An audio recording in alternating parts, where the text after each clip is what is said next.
네, 계속해서 다윗은 성전에서 봉사할 레위인들을 정비 중에 있습니다. 역대상 26장 1절에서부터 19절까지의 말씀, 여기에 해당하는 이들은 이제 성전 문지기인데요. 앞쪽에는 이제 레위인들을 정비하면서 제사장들, 그리고 찬양하는 자들, 그리고 이제 성전 문지기에 이르기까지 쭉쭉쭉 나오고, 뒤에는 이제 성전 곳간 맡은 자, 그래서 쭉쭉 이제 순서대로 나아가고 있습니다. 근데 오늘 이제 성전 문지기에서 잠깐 이제 생각이 드는 것은, 이들은 성전의 예배와 직접적인 관련은 없어 보입니다. 그래서 굳이 이제 이 성경 말씀에 성전 밖에 있던 이들까지 기록해야 했을까라는 이런 생각이 들게 되는데요. 겉보기에는 그렇게 보이지만 말씀을 거듭해서 읽으면서 겉보기에도 이들은 중요했다는 것을 깨닫게 되었습니다. 성전 문지기는 성전 문을 지키는 자입니다.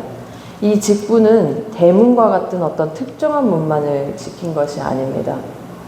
예를 들어서 지금 우리가 들어오는 그 출입구, 거기만 이렇게 딱 맡아서 이렇게 정비를 한 것이 아니라요, 성전에 있는 문마다 이제 각각 배치가 되어서 이렇게 정비를 하는 사람들이었습니다.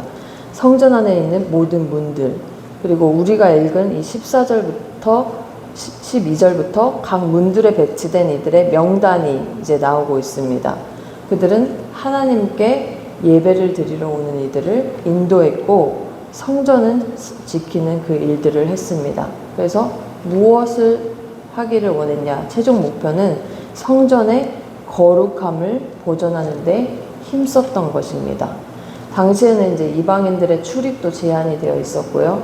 그리고 또 이제 여러 사람들의 오는 것이 많이 출입이 제한되어 있었던, 그래서 걸러야 했던 그런 역할들을 했던 것이죠.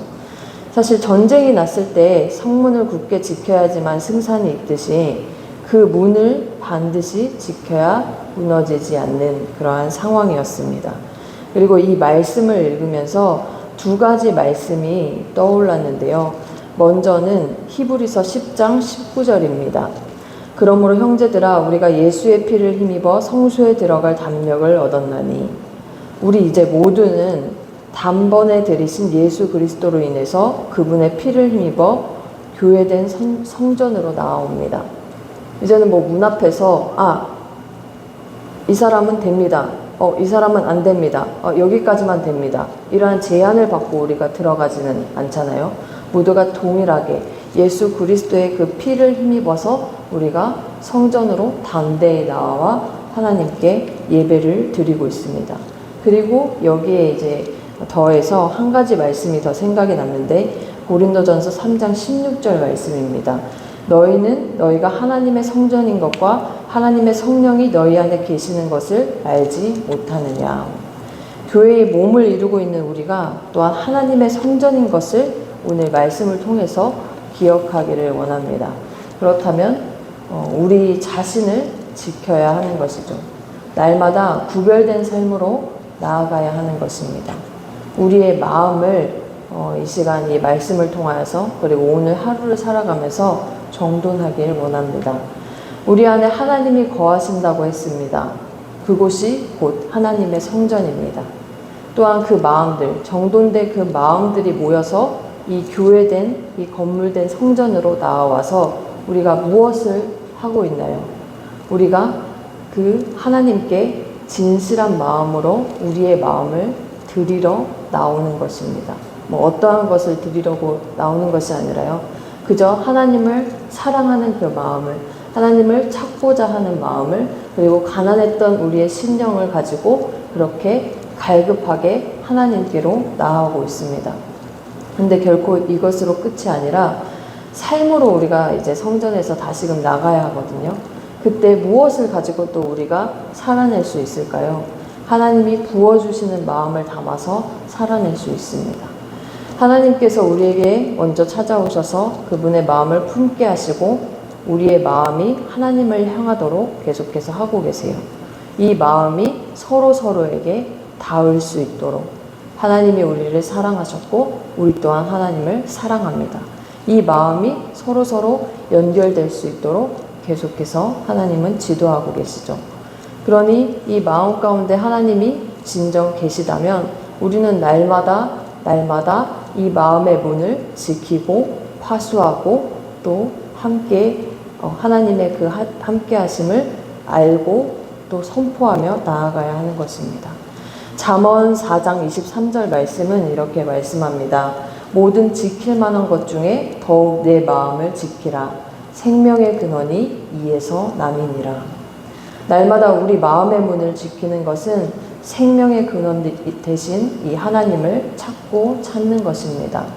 이렇듯 마음과 마음이 통하는, 그래서 하나님 마음에 합당한 삶을 살아가는 우리 모두 되길 축복합니다. 그리고 이 말씀을 계속 이제 성경 문지기에 그 명단이 쭈루룩 나와 있었어요. 그래서 이 말씀을 계속 읽던 중에 한 가지 더 살펴보는 것이 있습니다. 바로 본문의 13절 말씀인데 함께 13절 말씀을 읽겠습니다. 각 문을 지키기 위하여 그의 조상의 가문을 따라 대소를 막론하고 다 제비 뽑혔으니. 네, 여기서 저는 이제 마음의 문을 지키기 위한 방법을 발견했습니다. 성전 문지기 역시 제비를 뽑았다라고 합니다. 지금껏 레위인들의 각 영역에서의 그 담당자들을 세우는 데에는 모두 이와 같이 제비를 뽑음으로써 동일한 방법을 사용했습니다. 이 방법을 사용했던 것은 첫 번째로 공평하신 하나님을 만나게 했던 것이에요. 순서를 정할 때 어떠한 조건이 붙지 않았습니다. 어떤 사람이 더 유능하기 때문에, 어떤 사람이 더 또릿또릿하기 때문에 뭐 그런 것이 아니라 그렇기에 우리로서는 철저히 하나님의 뜻에 맡기며 그분과 함께 맡겨진 일들을 감당해야만 했던 것이죠. 우리 편에서 선택할 수 있는 것이 없어 보여요. 거기에는 우리의 생각, 감정, 컨디션 등 여러 상황들이 앞설 수가 없었습니다. 그런데 이번에 이 부분에 제비를 뽑았다라는 이 말씀을 읽으면서 그렇기 때문에 우리가 더 준비되어져야 한다는 것을 발견하게 되었습니다. 깨어 있어야 하는 것이죠.